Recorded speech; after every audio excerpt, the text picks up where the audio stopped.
আমাদের অপবিশ্বাস সব সময় বলে বুবলি নাকি তাকে কপি করে, কিন্তু কথায় কাজে আমরা প্রমাণ পাই অপবিশ্বাসে বুবলিকে কপি করে। বুবলির বসার স্টাইল, কথা বলার স্টাইল কিভাবে কপি করতেছে সেটা আপনারা সবাই দেখেছেন, আমরাও দেখেছি।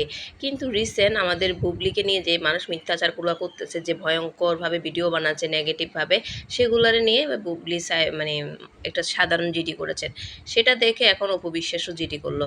কারণ অপবিশ্বাস, বুবলি যা করবে অপবিশ্বাস তাই করবে, কপি। আসল কপি তো অপবিশ্বাসই করে। অপবিশ্বাস নিজের মুখেই বলেছেন যে বুবলি যদি সাকিবের বাসায় যেতে পারে আমিও যাব। তার মানে কি বুবলি হাগু করলে সেও হাগু করবে, না হলে করবে না, বা বুবলি বাথরুমে গেলে সেও বাথরুমে যাবে, না হলে যাবে না। সাকিব খানের বাসা তখন একটা বাথরুম আমি মনে করি। সেখানে তো আসলে সুস্থ বাসা না। সুস্থ বাসা হইলেও তার বাবা মা অবশ্যই বলতো কোন বউকে প্রায়োরিটি দিবে, কোন বউকে প্রায়োরিটি দিবে না। কেমন না? অপবিশ্বাস সবসময় বুবলিকে অপমান করার জন্য বিভিন্ন ইন্টারভিউতে যায়। চাইলেও বুবলি পারে একটা মামলা করতে, না মানহানির মামলা করতে পারে অপবিশ্বাসের নামে, কিন্তু করেনি। কিন্তু তিনি কয়েকজন ব্লগারের নামে বা ইউটিউবের চ্যানেলের নামে করেছে। কারণ খুবই কুরুচিপূর্ণ কথা বলে, যেগুলো আসলে মেনে নেওয়ার মতো না। যে সাধারণ মানুষ এগুলো শুনলেও খুবই বিরক্ত হচ্ছে। কারণ এই ফার একজন মানুষকে মানুষ বুলিং করতে পারে না, যেটা বুবলি সবসময় শুনে আসছেন বা মানে করে আসছেন বা ধৈর্য ধরে আসছেন।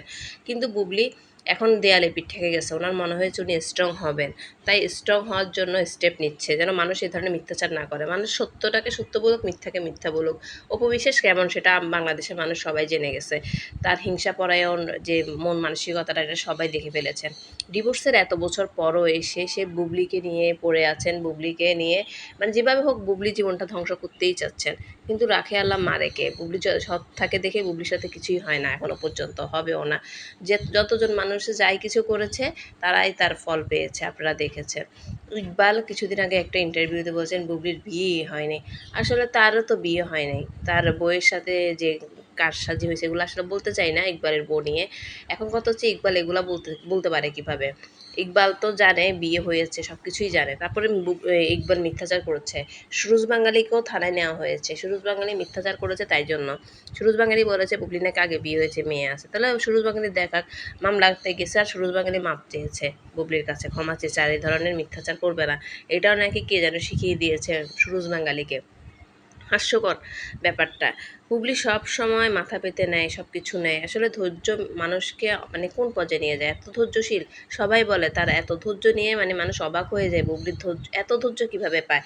তাই এখন তার ফ্যামিলি থেকে বলেছেন তুমি এগুলোর বিরুদ্ধে ইয়া করো, অ্যাকশন নাও। অ্যাকশন না নিলে তোমার লাইফটা তো সামনে পড়ে আছে, তো তারা আরও মিথ্যাচার করবে তুমি যদি অ্যাকশন না নাও। তুমি কাজ নিয়ে দেখেন, বুবলি সারাক্ষণ কাজ নিয়ে ব্যস্ত থাকে, আর অপবিশ্বাস সারাক্ষণ বুলিং নিয়ে ব্যস্ত থাকে।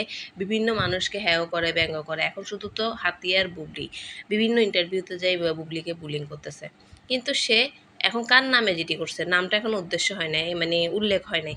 এখন নামটা জানলে আপনাদের সাথে পরবর্তীতে শেয়ার করব।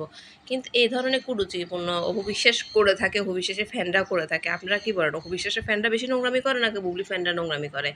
বুবলি একটা ভুল করেছে, সে ভুলটা তার অতীতে চলে গেছে। এরপরে কি সে কারো ক্ষতি করেছে, না সে কারোর নামে কিছু বলে? সে তার কাজ করে যাচ্ছে, পেটের জন্য তো কাজ করতে হবে, বলেন, পেট চালাতে হবে না, তার সন্তানকে মানুষ করতে হবে না? এখন বুবলি ভুল করেছে দেখে বুবলি আর কাজ করতে পারবে না?